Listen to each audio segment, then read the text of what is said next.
दोस्तों, अॼु सिंध जे अबूजा शहीद बशीर ख़ान कुरैशीअ जी जेका 7वीं वरसी जेका मल्हाई पई वञे। बशीर ख़ान कुरैशी जंहिंखे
में केस हलाए खेसि 1 साल क़ैद ऐं 10 कोड़नि जी सज़ा ॾिनी वई।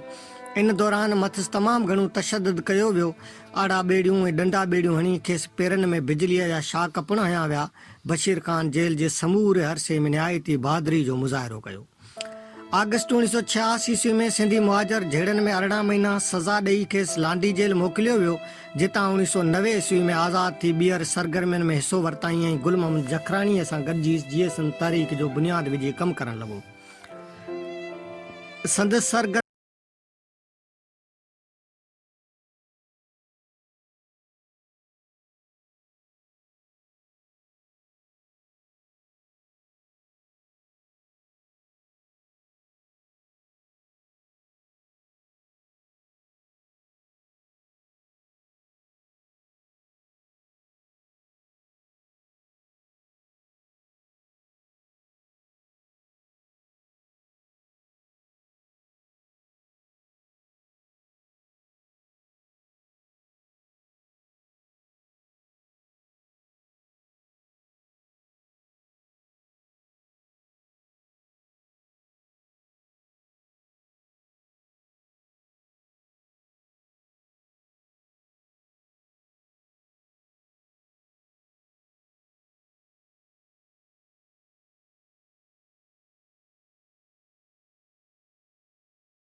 ॿियो हमिलो 2037 ईस्वी में साईं जीएम सेठी सालगिरह जे जलसे में थियो, जंहिंमें कारकुननि हिमत करे हमलावरनि खे पकड़ियो जेके पिणु रियासती माण्हू हुआ। टियों हमिलो 1999 ईस्वी में जना अस्पताल कराचीअ में रेंजर्स ऐं पुलिस जे पहिरे में पंजाबी दहशतगर्दनि कयो, जंहिंमें बहादुर क़ौमी अॻवान क़यूम मंगी शहीद थी वियो। चोथों हमिलो 2009 ईस्वी में कराचीअ में थियो, जंहिंमें ठटे ज़िले जो सदर मुश्ताक खासकेली शहीद थी वियो। इन दौरान हिकु हमलावर बि मारिजी वियो ऐं हिकु ज़ख़्मी थी वियो, जिन जे खीसे मां मिलियल कार्डनि मां पतो पियो त उहे ISI जा माण्हू हुआ।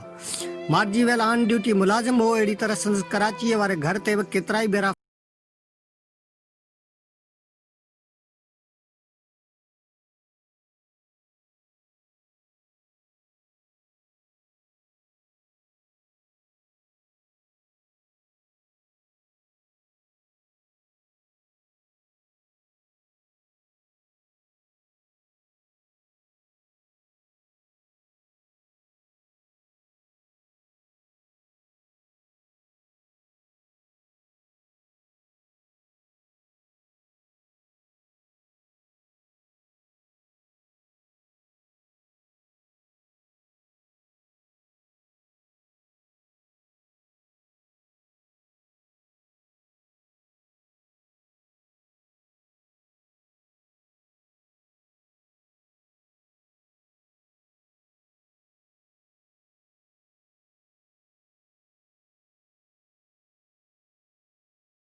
उणिवीह सौ 89 ईस्वी में मंसूर कादर जुणे जे छपाए खेसि मञता ॾिनी।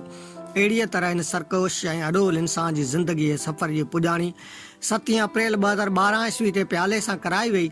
पाण सकरंड में हिकु क़ौमी कारकुन वटि तरिसल हो, जिते केतिरा ई माण्हू संस मिलण आया हुआ। उते ई राति जो 2:30 वॻे खेसि तकलीफ़ थी ऐं थोरे वक़्त में साह जो पखीअड़ो परवाज़ करे वियो। सिंध जे बाशऊर ऐं साझावंदनि जो मौक़फ़ खेसि स्लो पॉइज़न ॾेई शहीद कयो वियो आहे ऐं अॻिते हली संदसि केस खे जहिड़ी रीति लय मिटी कयो वियो। संदसि जुज़न वारी रिपोर्ट घरू वज़ीर जी बदिली ऐं जुज़न वारी बरनीअ जे टुटण मां वाज़ह थी वियो आहे त रियासत कराचीअ वारी सिंध घुरे थी आज़ादी वारे मार्च खां पोइ खांसि घणो ख़ौफ़ज़दा हुई ऐं हुननि सिधी रीति राह तां हटाए सिंध में बग़ावत खे भड़काइण नथे चाहियो, जंहिं करे खेसि स्लो पॉइज़न ॾेई शहीद कयो वियो। बशीर ख़ान जी शहादत जी ख़बर छा नशर थी हुई, माण्हुनि जे साह जी तंद कुझु घड़ियुनि लाइ रुकिजी वई हुई। उन राति जो ई सॼी सिंध मां लखे माण्हुनि जा काफ़िला रते दरे सफ़र ॾांहुं राही थिया हुआ ऐं पंहिंजे महबूब अॻवान जी आख़िरी झलक ॾिसण लाइ बेताब हुआ। बशीर ख़ान जेको ज़िंदगीअ में त लखे माण्हू गॾु करण जो तजुर्बो रखंदो हो, पर हुन त आख़िरी दीदार वक़्तु बि लखे माण्हू गॾु करे ॾेखारिया। संदसि विछोड़े ते सिंध जे केतिरनि ई कलमकारनि भरपूर लिखियो ऐं रासियत ते उन धोखे सां करायल प्याले वारे प्लान खे वाखो कयो। केतिरनि अख़बारनि खुलियल एडिटोरियल लिखिया ऐं संदसि जी यादि में 20 खनि किताब छपाया विया ऐं केतिरा ई ॾींहं सिंध जे हर घर में तॾो विछायलो। हर कंहिं ईअं पिए सम्झो ॼण संदन घर में कोई शहीद थियो हुजे। सईद मेमून उन दर्द जो इज़हार हीअं कयो आहे, कॾहिं मौत खान दिलड़ी ॾिनी आहे, असां सिंध तोखे हयाती ॾिनी आहे। अड़े दोस्तो ही धरती संभालियो, असांजी हयाती दग में पुनी आहे। दोस्तो, अॼु असां अव्हां जे साम्हूं सिंध जे अबूजाद शहीद बशीर ख़ान कुरैशीअ जो ज़िंदगीअ जो मुकमल खाको पेश कयो ऐं उमेद त असां अॻिते बि अव्हां खे निहायत ई अहम सिंध जे अहम पासनि मुतलिक़ आगाह कंदा रहंदासूं। सिंध सलामत, साथ सलामत।